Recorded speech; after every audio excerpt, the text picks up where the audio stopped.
Hello students, question number 7 paper code 46 NEET 2025 का physics का questions हम लोग सॉल्व करते हैं। रेस्ट क्वेश्चंस के लिए आप लिंक में जाकर उनके सॉल्यूशन को देख सकते हैं।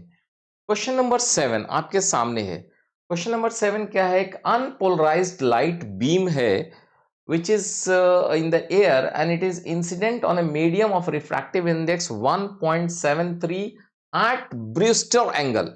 सो यहां पे क्या कहा जा रहा है कि आपके पास जो है लाइट है, लाइट आपको इंसिडेंट हो रहा है, एयर से आ रहा है किसी मीडियम में जहां पे उसका रिफ्रैक्टिव इंडेक्स 1.73 है। एंड यहां पे आपसे कहा जा रहा है कि ये angle I is nothing but Brewster angle. अब आप पूछेंगे कि सर ये ब्रूस्टर एंगल क्या होता है? सो मैं आपको क्या बोल रहा हूं कि आप wave optics chapter light wave H C Verma का book H C Verma part 1 and what I say कि आप जरा इस पे जाके देखिए H C Verma part 1 and page number 376। इस पेज पर जाइए एंड जरा जाकर थ्योरी पढ़िए कि पोलराइजेशंस बाय रिफ्लेक्शन एंड रिफ्रैक्शन। जब कोई अनपोलराइज्ड लाइट है उसको किसी हम मीडियम में भेजते हैं और कितना भेजते हैं, वो एंगल अगर हमारा जो आई एंगल है ब्रिस्टर एंगल के बराबर, तो आप पूछेंगे ये ब्रिस्टर एंगल क्या है? सो यहां पे जो फॉर्मूला हमारा होता था कि your if this I is nothing but tan I is nothing but this mu, इसके म्यू के बराबर हो जाए। ठीक है। अगर यहां पे एयर से ये लाइट आ रहा है और ये एंगल आई है, तो ये समय क्या होता था ना, एक रिफ्लेक्टेड लाइट होता था। एक तो हमारा ये लाइट रिफ्लेक्ट करता था, ठीक है, ये लाइट इसी एंगल पे रिफ्लेक्ट करेगा। और एक क्या होता था कि ये जो मेरा नॉर्मल है तो लाइट यहां पे रिफ्रैक्ट भी करता था। ठीक है। बट यहां पे खूबी क्या होता है ये जान लीजिए। सबसे पहले ये जो एंगल ऑफ रिफ्रैक्शन आर होता था, ये तो आई है ही जो है, और आई और आर मतलब आई प्लस आर बिकम्स 90 डिग्री, ये भी एक होता था।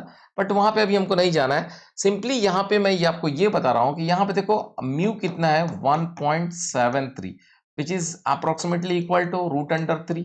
अब देखो tan I is equal to root 3, इसका मतलब कि i is equal to 60 degree. तो हमने तो बता दिया कि भाई ये 60 डिग्री है, ये भी 60 डिग्री होगा, और ये आर का वैल्यूज अभी निकालने की जरूरत नहीं है, आर का वैल्यूज 30 डिग्री होगा। ओके, दैट्स कंफर्म, क्योंकि आई प्लस आर का मान 90 डिग्री होता था। अब यहां पर एक चीज क्या है, जो अगर आप इसको पढ़ते हैं, एच सी वर्मा बुक को पढ़िएगा, ध्यान से पढ़िएगा, पेज नंबर 376 पे, if the light is incident on the surface with an angle of incidence I given by tan I is equal to mu, the reflected light is completely polarised. So ये जो light भेजा गया ना, जो reflect होके गया, ये completely polarised light है। ओके, लेकिन at the same time along with the z direction as suggested by the figure 17.22, इन्होंने फिगर जो ना, इस ये फिगर जो है किताब में 70 फिगर है, 17.22 फिगर नंबर है। And what about the refracted light?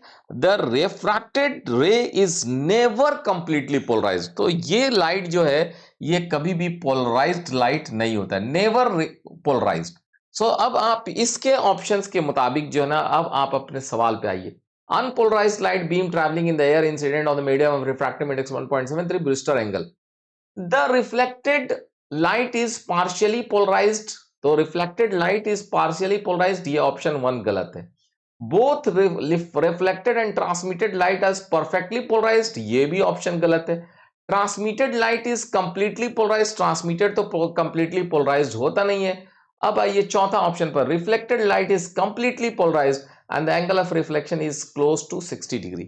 So this answer becomes your 4 option सही है क्वेश्चन नंबर 7 के लिए।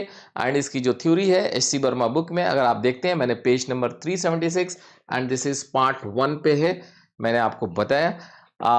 रेस्ट ऑफ द क्वेश्चंस के सॉल्यूशन यहाँ पे लिंक में है, आप वहां पे देख सकते हो। थैंक यू दोस्तों।